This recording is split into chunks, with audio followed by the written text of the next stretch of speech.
In this class we will edit the styles of cuts and details, creating different options for presenting these views in our projects.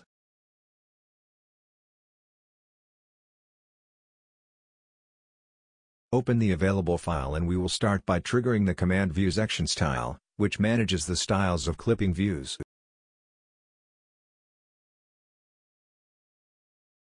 We initially have two styles, the imperial and the metric, and we will create a new style by clicking on New.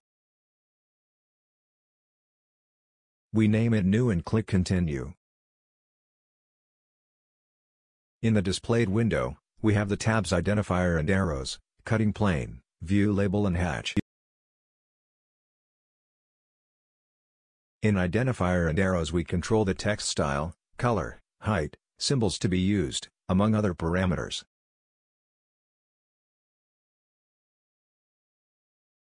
In Cutting Plane we set the display of the fold line and end line, as well as color and line type, among other settings.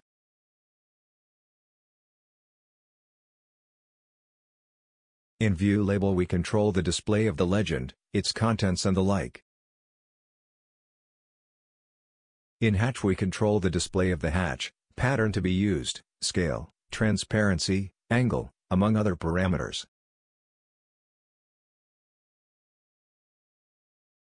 For example, let's change the type of hash or note.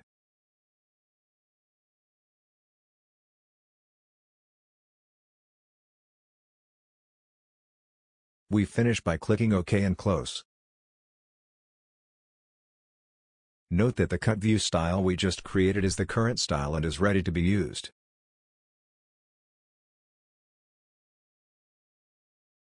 Let us now create a new style of detail view, then we trigger View Detail Style.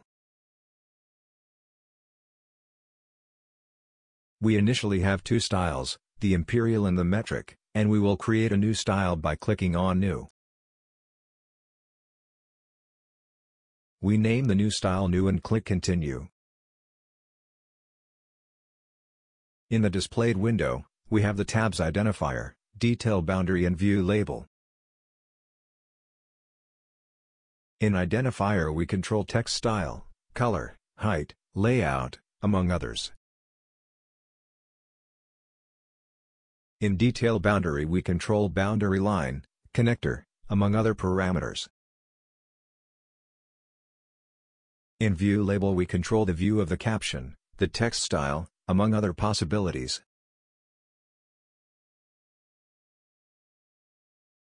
In our new style, we omit the caption.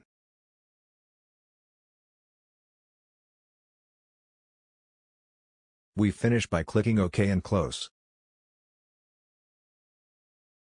Ready, the new style of detail view is ready to be used.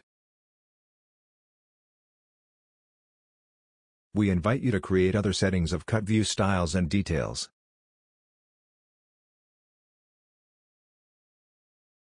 We have seen in this class how to create cut view styles and detail, creating other presentation possibilities for three-dimensional projects.